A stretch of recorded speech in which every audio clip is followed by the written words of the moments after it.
আমার খুব ব্যথা লাগছে, প্লিজ আস্তে করো। এইভাবে কেন করছো? আমি তো তোমার স্ত্রী, আমি তো পালিয়ে যাচ্ছি না। চুপ করেন তো। আর ওয়েট, আপনার না বেবি আছে, তাহলে ভার্জিন হলেন কিভাবে? তোমার কাজ করো, তোমার জানতে হবে না, শুধু আস্তে করো।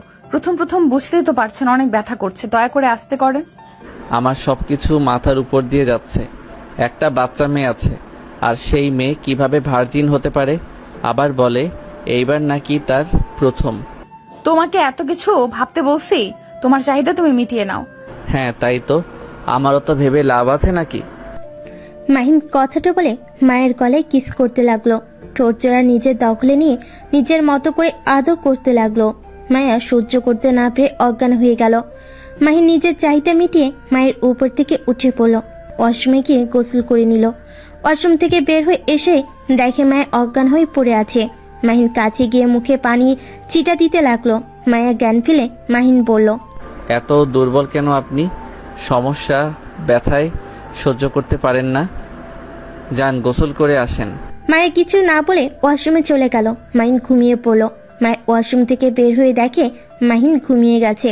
মায়ের ড্রেসিং টেবিলের সামনে দাঁড়িয়ে চুল হেয়ার ড্রাই করতে লাগলো। আয়নায় মাহিনের মুখটা দেখতে লাগলো। মুগ্ধ নয়নে তাকিয়ে দেখতে লাগলো। মুখের কোণে হাসি রেখা ফুটে উঠল। চুল আসছিয়ে মাহিনের পাশে গিয়ে শুয়ে পড়ল। মাহিনের দিকে এক নজর তাকিয়ে দেখতে লাগলো। মাহিনকে জড়িয়ে ধরে বুকে মাথা দিয়ে ঘুমিয়ে গেল। সকালে ঘুম থেকে উঠে দেখে মায়া বুকের উপর শুয়ে আছে। মাহিন আস্তে আস্তে মায়াকে ডাক দিতে লাগলো, মায়া ওঠেন, সকাল হয়ে গেছে। আর একটু ঘুমাই না। আরে আম্মু রেগে যাবে কিন্তু, ওঠেন।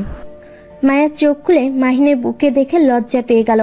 মাহিন ভুরু কুচকে তাকালে মায়া বলল, তুমি কখন ঘুম থেকে উঠলে? এই তো কিছুক্ষণ হয়েছে।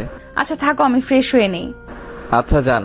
মায়া খাট থেকে নেমে ওয়াশরুমে চলে গেল। মাহিন উঠে বাথরুমে চলে গেল।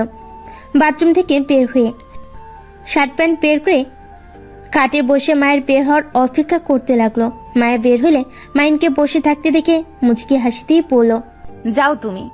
মাহিন ওয়াশরুমে গিয়ে ফ্রেশ হয়ে পোশাক পরিবর্তন করে বের হয়ে দেখে মায়ের ড্রেসিং টেবিলের সামনে দাঁড়িয়ে চুল বাঁধছে।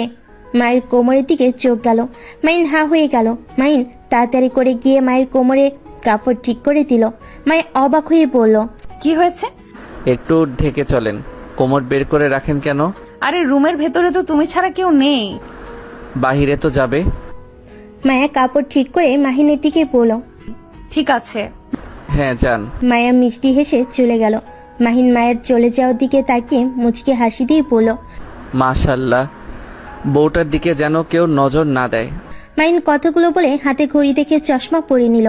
তারপর ওয়ালেট পকেটে রেখে দিয়ে ফোন হাতে নিয়ে বের হলো। নিচে গিয়ে দেখে আনিশা আর আতিয়া বসে আছে। মায়া রান্নাঘরে মাহিনের আম্মুর সাথে কাজ করছে। আনিশা মাহিনকে দেখে দৌড়ে এসে পড়ল, আসসালামু আলাইকুম আব্বু। ওয়ালাইকুম আসসালাম। আম্মু কি করছো ফুপির সাথে? গল্প করছি আব্বু, আপনিও আসেন। না আম্মু, আমি একটু বাহিরে যাব, তুমি ফুপির সাথে খেলা করো। আচ্ছা। মাহিন মায়ের দিকে একবার তাকালো, এবার আনিশার দিকে তাকিয়ে ভাবতে লাগলো। ইস, কিছু বুঝতে পারছি না। আনিশা বয়স সাথে মায়া বয়স কেন জানি মানাচ্ছে না। মায়ের বয়স তো 24 আর আনিশার বয়স 10। ধ্যাত কি হচ্ছে, মাথায় কিছু ঢুকছে না। মাহিন কথাগুলো ভাবতে ভাবতে বের হয়ে গেল। আতিয়া মায়াকে পিছন থেকে জড়িয়ে ধরে বলল, কি রে, আমার ভাই কেমন? ভালোই।